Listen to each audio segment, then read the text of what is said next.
Saudi আরবে ভয়াবহ বাস দুর্ঘটনা থেকে দুঃসংবাদ পৌঁছালো ভারতে।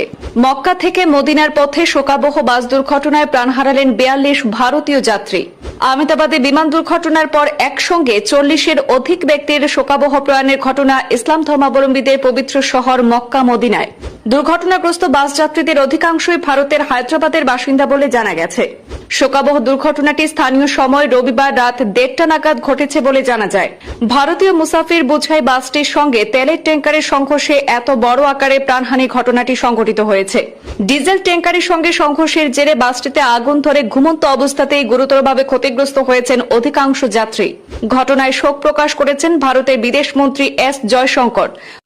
ये मुझे भी खबर अभी मालूम हुई है कि हैदराबाद के 2 ट्रैवल एजेंसी, एक fly zone tours and travels और मक्का हज एंड उमरा के 42 हाजी मक्का से मदीना जा रहे थे बस में, और बस को आग लगने से मालूम हुआ कि सिर्फ एक शख्स की जान बची है, कंफर्म नहीं है। बास कह रहे हैं कि पूरों का इंतकाल हो गया।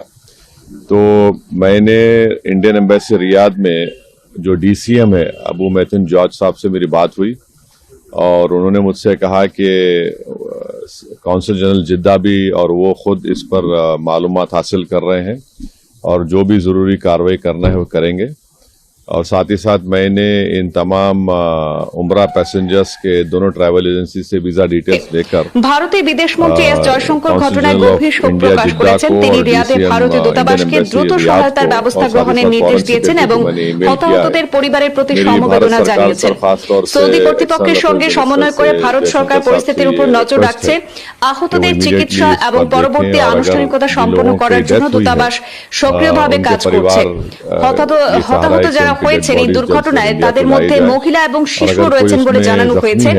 পরিবারগুলির পাশে থাকার আশ্বাস দিয়েছে সংশ্লিষ্ট দপ্তর।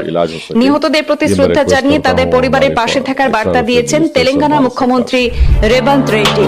মুখ্য সচিব রামকৃষ্ণ রাও দিল্লিতে কর্মরত তেলেঙ্গানার রেসিডেন্সিয়াল কমিশনার গৌরব উপলকে নির্দেশ দিয়েছেন দুর্ঘটনার বিষয়ে বিস্তারিত জানতে। মৃতদের মধ্যে কতজন হায়দ্রাবাদের বাসিন্দা তা জানতেও বলা হয়েছে।